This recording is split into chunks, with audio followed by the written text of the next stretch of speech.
High-tech versus old-fashioned.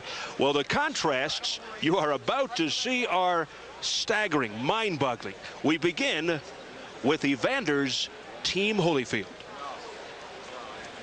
Well, my typical day is getting up in the morning, about 11 o'clock, going to the boxing gym, doing floor exercise and the sparring. Then afterwards, getting back and getting lunch, then coming over to the gym with Tim, which is, I really feel is my hardest point of the workout is here with Tim. At his Houston Training Center, Holyfield has gone through 6 weeks of state-of-the-art workouts aimed at turning him into a full-fledged heavyweight.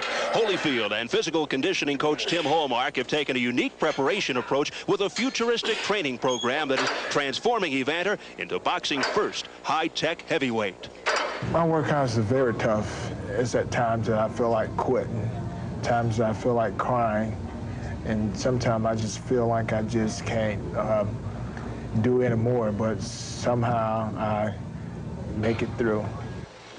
When they're not working out in the gym, Hallmark utilizes some other interesting methods, including those of the wet variety. Well, I'm putting him in the water and having him do some water work. It's very, very good for his upper and lower body flexibility. It puts no trauma on any of the joints. It's almost like a therapeutic massage for the muscles.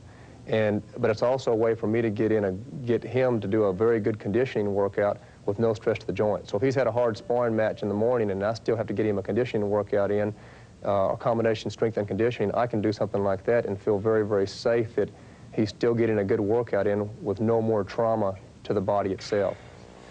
Using free weights and specially designed weight machines, Hallmark has bulked Holyfield up from 190 to 202 without sacrificing any of his hand speed or endurance. He's a little bit anxious to want to hit somebody because he's kind of fascinated that he does feel so much more powerful. He feels like he almost has to spar at 3/4 speed because he feels like that at any point in time, if he unloads on a good right hand or a good jab, that he can't hurt somebody. But yet 3 months ago, Holyfield's punches weren't as effective as he would have liked and may have played mind games on Holyfield. Wally asked Evander if there's a difference in fighting bigger men. Well, right now I think it feels a little different just because knowing that you're going to be taking on a bigger guy. But my main concern is to be able to put into the fight what I had in the cruiserweight division. Which is speed, hand speed combinations? Yeah, my foot speed, my movement, and, you know, and hoping to bring out a little more strength. Now, do you have any doubts about your ability to take a punch from a heavyweight? You haven't done that yet.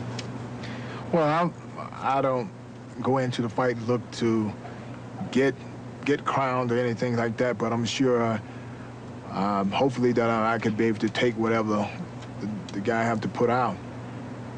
Okay, now, in light of the way you fought with De Leon, do you have any doubts about your own ability to hurt heavyweights? No, I don't have any doubts. It's just De Leon had a good chin, and I felt like in watching the tape, I really pressured myself, and I fought a fight that I don't usually fight. I really put too much pressure on myself at that time, trying to knock him out instead of letting the knockout come when it's come. The rigors of Hallmark's program do not spare Holyfield from his conventional boxing training, which he does under the guidance of veteran trainer George Benton. I'm giving him speed exercises at all times. I'm keeping him, you know, when he's in shadow boxing, I'm making him move his hands. Bang, bang, bang, bang, bang, bang, bang, bang. See, so he keeps that habit, you know. So as he grows, he stays in the habit.